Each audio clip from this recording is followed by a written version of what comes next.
Nos meus livros, como Estado e Forma Política, eu insisto com a ideia de que nós temos que ter dois movimentos teóricos, duas chaves teóricas para dar conta do neoliberalismo. Um é aquele que enraiza a causa profunda, material, concreta do neoliberalismo, que é o próprio modo de produção capitalista. O neoliberalismo é uma face do capitalismo. O capitalismo não é só neoliberal, ele tem outras facetas. Antes do neoliberalismo, nós tivemos um regime de acumulação próprio que era fordista. Tanto é que o neoliberalismo melhor seria chamado, inclusive, de pós-fordismo, porque aí nós dominamos não só um nível, eu diria, político, institucional, mas também um nível da própria materialidade, da própria organização produtiva. Pois bem, há um nível geral, que é o do modo de produção. Então, todas e todos que venham a analisar o neoliberalismo têm que se ocupar da ideia de que o neoliberalismo é uma flor do jardim do capitalismo. Então, ela só pode brotar nas estruturas do capitalismo. Ao mesmo tempo, é também preciso ter um segundo grau de ferramentas, que é aquilo que, desde a década de 1970, a economia marxista chama de termos médios do modo de produção. Então, o capitalismo é um termo grande, desde 1800 até hoje, desde a Revolução Industrial até os dias de hoje, já há mais de 200 anos. Ele sucedeu na Europa ao feudalismo.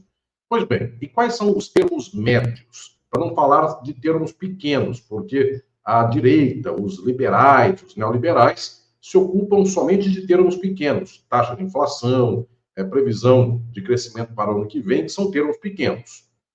Quem pensa de modo crítico, pensa o termo grande, que é o modo de produção, e, portanto, fala de capitalismo, e o termo médio. O termo médio, aqui, então, nós podemos dizer que as fases do capitalismo, elas enraizam aqueles que são os regimes de acumulação próprio. Então, nós tivemos no século XX, os anos dourados, chamados do bem-estar social capitalista, eles foram muito típicos de um regime de acumulação fordista. Após isso, nós temos um regime pós-fordista. Pois bem, então, com estas duas ferramentas que nós analisamos o caso do pós-fordismo, ou também chamado neoliberalismo, e com estas duas ferramentas nós chegamos a uma imediata implicação concreta e material. Que implicação é esta?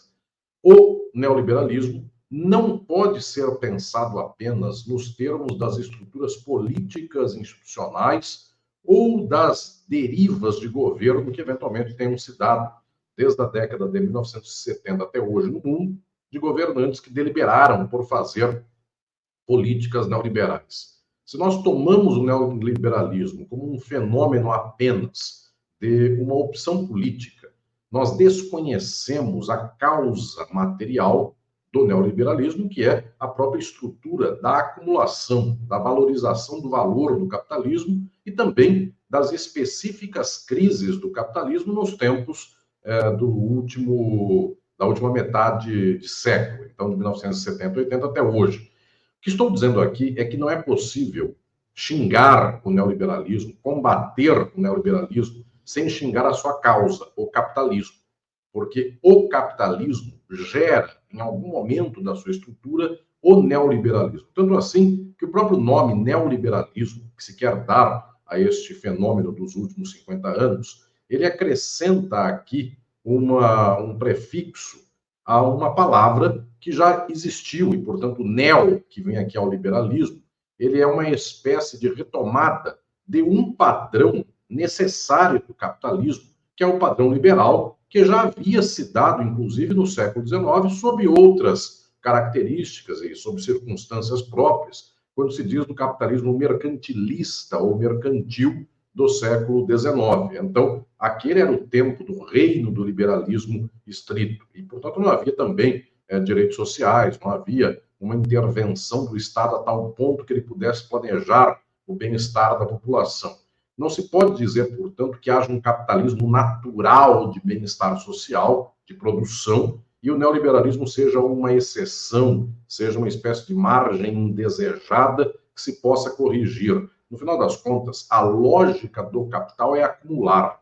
O fordismo, que nós chamamos, em termos políticos, de bem-estar social ou de Estado intervencionista. Há também aí a contradição, porque sempre que há capitalismo, há Estado e o Estado intervém. A diferença é a intervenção para quem, em favor de quem e por que meios. Pois bem, mas quando eu digo do tempo do Fordismo, este tempo também portava contradições estruturais gerais do capital. A classe trabalhadora também era explorada, a forma da exploração era a mesma.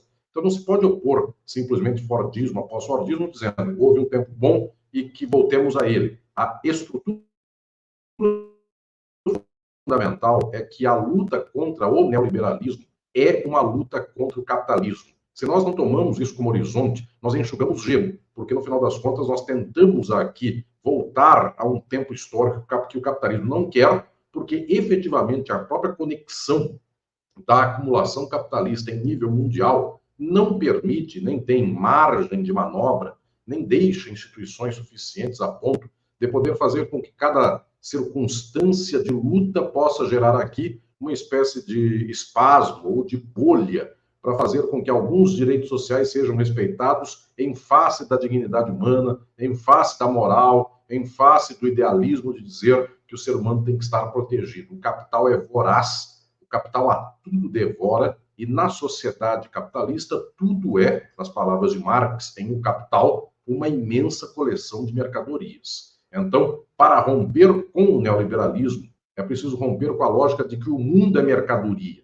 Mas para romper com a lógica de que o mundo é mercadoria, nós precisamos romper com a lógica do capitalismo. Então, eu diria, prezado Pedro, que a circunstância que nos leva a pensar o neoliberalismo exige de nós um fôlego ainda maior do que simplesmente postular algum arranjo institucional melhor, algum band-aid no meio dessa ferida, sobre essa ferida, porque efetivamente precisamos colocar em causa novamente a superação do capitalismo.